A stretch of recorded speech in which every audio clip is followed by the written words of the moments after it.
Sydney, born under dubious circumstance in the year 1788, didn't take long to realise its potential. 54 years later it celebrated when, in 1842, Governor Gipps sealed an act declaring the township of Sydney to be Australia's first city. 22 days later, Melbourne was declared a town. They always were a little slower down there. Our first Europeans settled in the Rocks and Millers Point so they could look out onto the world's greatest harbour. Government House was built to the east and the convicts were sent to the west, the original Westies. We didn't bother going north, we were waiting for the bridge, and well, the Shire was a long, long way away. Over the years, Sydneysiders have been described as arrogant, brash, larrikins and, God forbid, snobs. How very dare they? OK, Sydney's snobbery is mostly seen in real estate. Suburbs define us, with some shouting, "Be rich, get rich, or get out." We are, of course, the greatest city in the world and, sadly, one of the most expensive. Did you know that a pie with the works from Harry's Cafe de Wheels is now nearly $10? On the bright side, we have lots of free sunshine, surf, trees and water. What is a Sydneysider?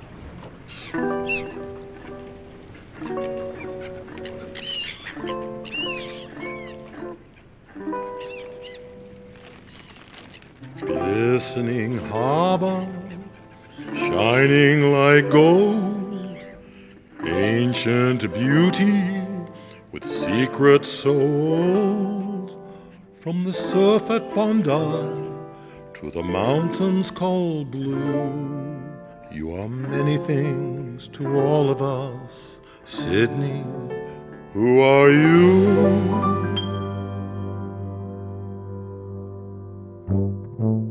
Sydney. We come from all points, north, south, east and west. We celebrate our great stew pot of over 250 ethnic and cultural groups, and our main languages are English, Cantonese, Mandarin, Arabic, Greek, Vietnamese and slanguage. And we love to take the piss out of ourselves and others. Easties live in the east. Double Pay, Beldew Hill, Nose Bay, Bondi Junkland, the Bra, Slurry Hills, Darling it Hurts, the Loo, Betty Bay, Puff's Point, and its naughty little sister, Kink's Cross. Others prefer to be Southies, in God's own, the Shire, surf at Cronulla, or travel the barbecue belt along Transylvania waters. For some, the inner west is home sweet home.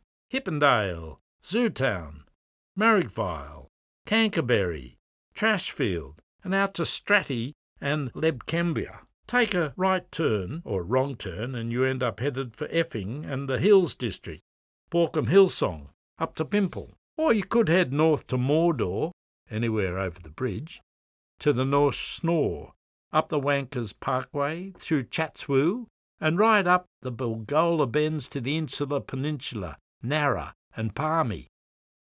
Then there's the West, home of the famous Westies. Oh, me name it is Fred, in Sydney born and bred, and the inner city used to be my home, boys. But it's caused my heart to grieve, for I've had to take me leave. Now across the western suburbs I must roam, boys. No one seems to know where the West starts or ends. Directions. Take the Middle Eastern distributor, past suburbs like Scramperdown, Hashfield, Burwoo, Vietnamatta, Stabramatta, and further afield to Gangston, Scarytown, Scrambletown, and as many of us know, the other city, Para. Doesn't matter. Wherever you live, as several people have observed, including Norm Erskine and Paul Keating, if you're not living in Sydney, you're camping out. The first locals were, of course, the indigenous owners of this land, the Gadigal people of the Eora Nation, And then came a few convicts, Tom, Dick and Harry, and black-eyed Betsy, Molly and Saucy Sue, followed by a motley crew of soldiers, marines and public servants. Governor Lachlan Macquarie was right. Australia was settled by people who were sentenced here and those who should have been. What a start to build a nation. The new arrivals, we called ourselves cornstalks because with hard work, sunshine, occasionally decent tucker, we sprouted up like the proverbial cornstalk, took one look at the Harbour Bridge, Opera House and Harbour, and declared Sydney as as good a spot for any for a city. We weren't banana benders, yarra drinkers, sand gropers, territorians, apple eaters, crow eaters, or snobs, and we soon learnt that colonial born was better than sterling bred. Sydney certainly celebrated down through the years. We celebrated the transition from penal colony to bright new land as farm settlements edged their way into the bush.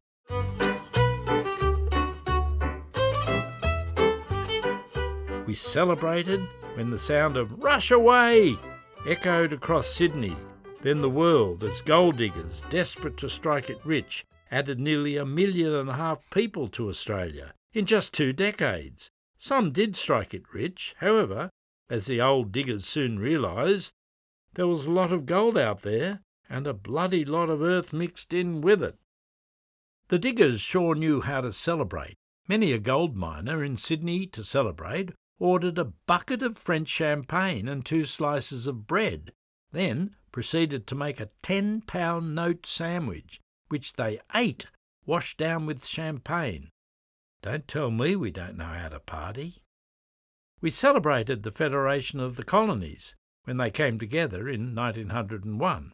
A grand parade snaked through the city, led by a gang of shearers, a salute to the mighty men who had carried Australia from the golden years to pastoral boom times. Nowadays, accountants, bankers and stockbrokers would probably want to lead the parade, waving their red pencils. Sydney.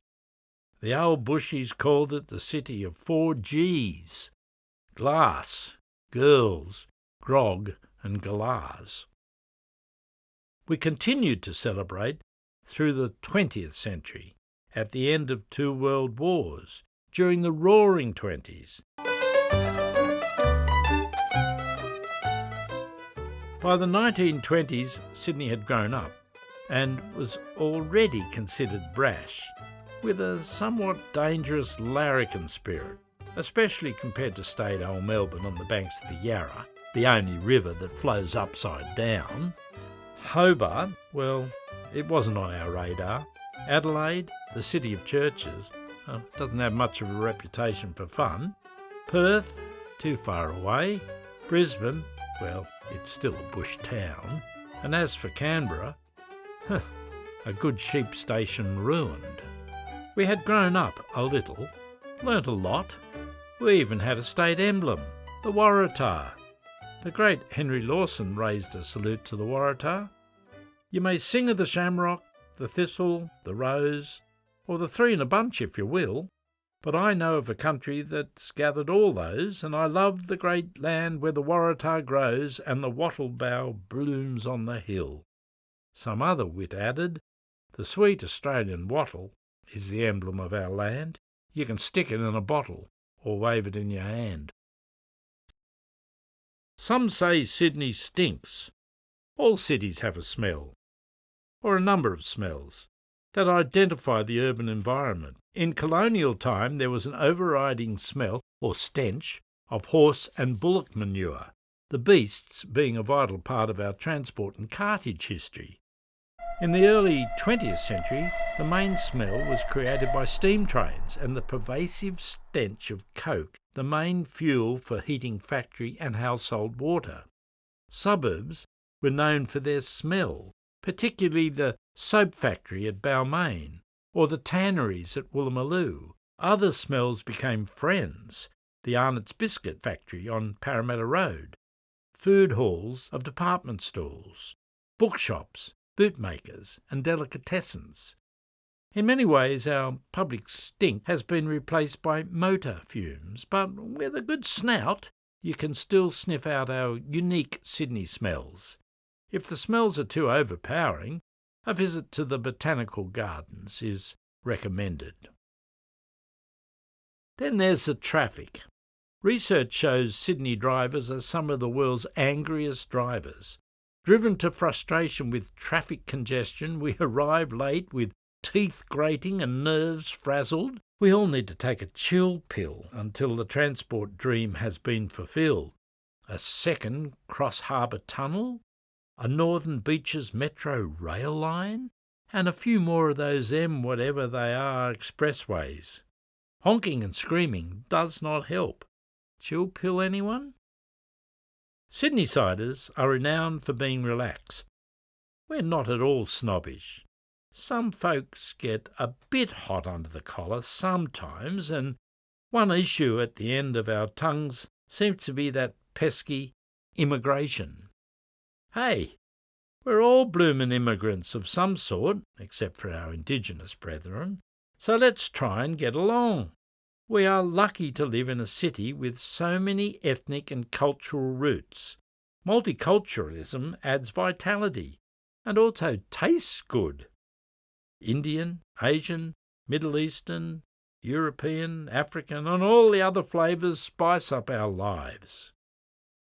One thing's for sure, we love slanguage and our colourful colloquial expressions. Tall poppies don't stand a chance when we cut them down to size with, "He's got a dial like Luna Park," or "He wouldn't know if it's Pitt Street or Christmas." Or, and this could only be Sydney, "He's got a mouth like the Harbour Bridge." Women, they cop it too. "Ah, she's so ugly even the tide at Bondi wouldn't take her out." Well, it's time I hit the frog and toad. I'm going to shoot through like a Bondi tram. Yep, I'm off like a bag of prawns in the sun.